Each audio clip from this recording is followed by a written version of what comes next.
श्री वृंदावन श्री वृंदावन श्री वृंदावन। प्रायतः सभी निकुंज रस चाहते तो हैं, पर अपना सुख चाहते हैं, अपने लिए चाहते हैं। भजन साधन जप वाणी पाठ कर रहे हैं, पर अपने लिए कर रहे हैं, प्रिया प्रीतम के लिए नहीं कि उन्हें सुख हो, उन्हें सुख हो, उन्हें और सुख हो, उन्हें और रस बने।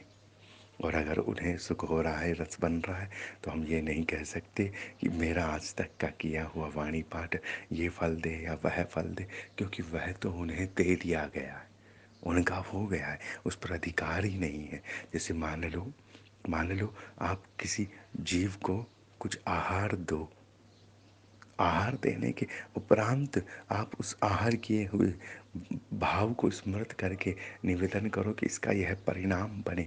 परिणाम जब ही बनेगा जब वह भोगा नहीं जाएगा। वह तो प्रिया प्रीतम ने भोग लिया है, वह भजन, वह साधन, वह यजन जो भी किया गया है, वह तो प्रिया प्रीतम खेल गए। पर किसका खेलते हैं?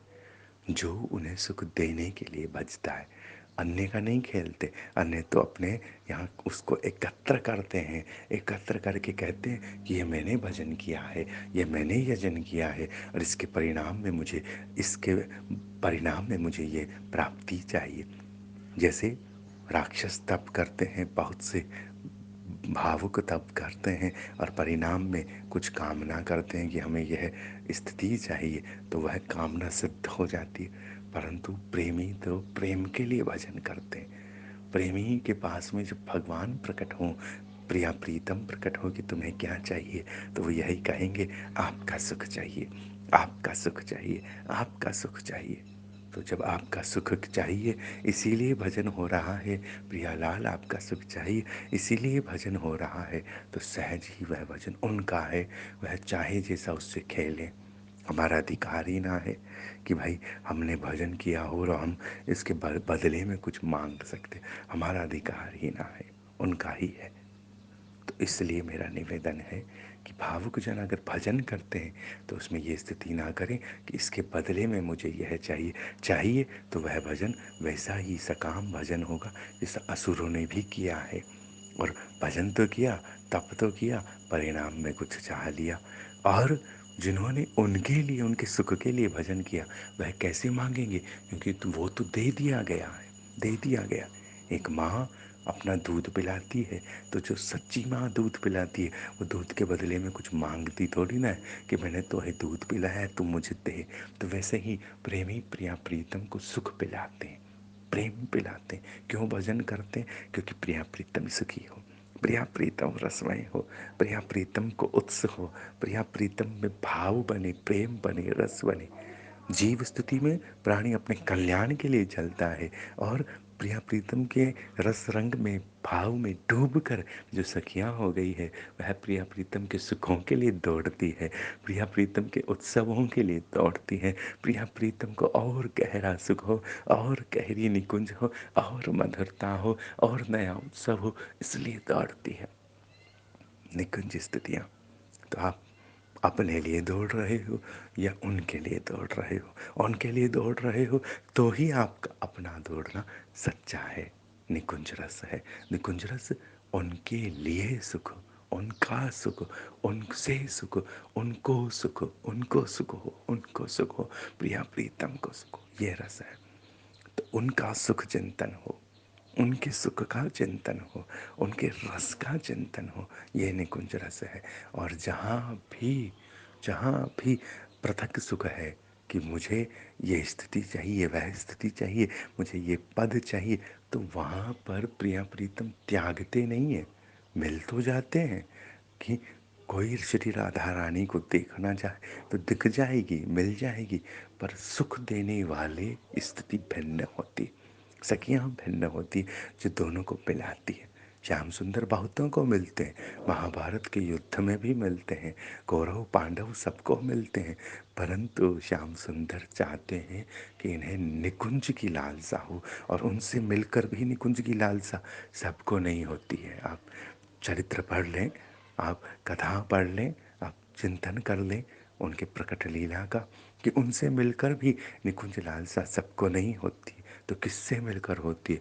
जो निकुंज में भर गई है स्तुतियाँ, सखियाँ, सखियाँ, रस रीतियाँ, आचार्य मंजरियाँ जो प्रकट होकर आई है, उन्होंने प्रकट किया है कि इनका सुख रजोरी, इनका सुख रजोरी, इनका और सुख रजोरी। ये जो लीला खेल रहे हैं, इस लीला में प्राणी प्राणी अपना अलग अलग सुख चाह रहे हैं। ये लीला प्राणी प्राणी को सुख देने के लिए खेल रहे हैं। इन्हें उत्स थोड़ी ना है महाभारत में, इन्हें उत्स होगा निभृत निकुंजों में, कुंजों में। तो ले चलो ना इन्हें, ले चलो ना इन्हें श्री वृंदावन, श्री वृंदावन, श्री वृंदावन। कौन ले जाता है इन्हें श्री वृंदावन?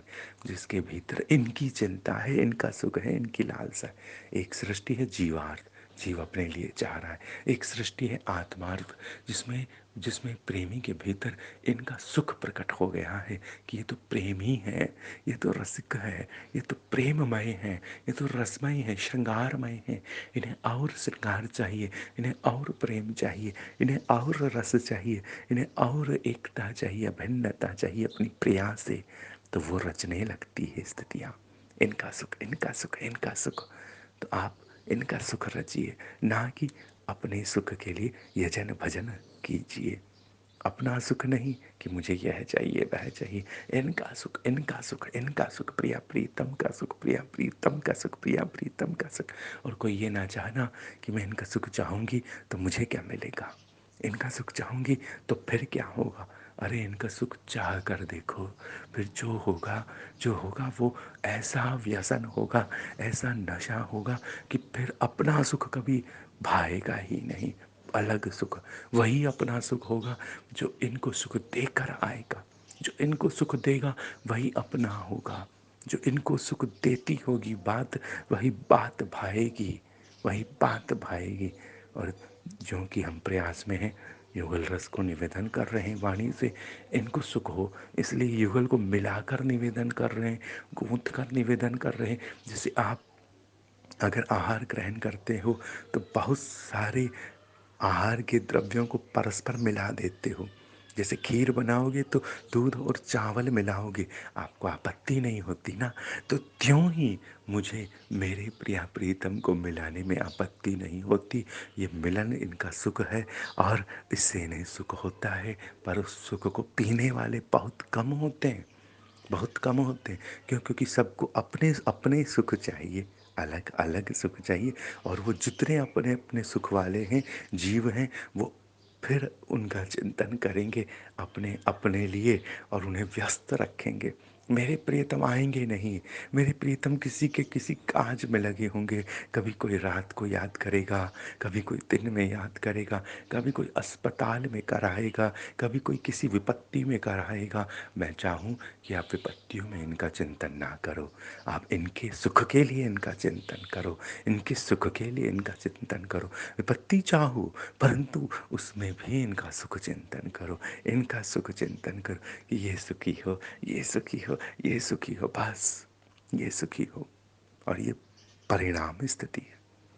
श्रीमद् भागवत जी का आप चिंतन करें तो जिन्होंने भी इस गोपनीय रस को समेट लिया है, भीष्म पितामह जैसी स्थितियों के भीतर गोपी भाव प्रकट हो रहा है कि मैं आपके संग रास में नृत्य करूं।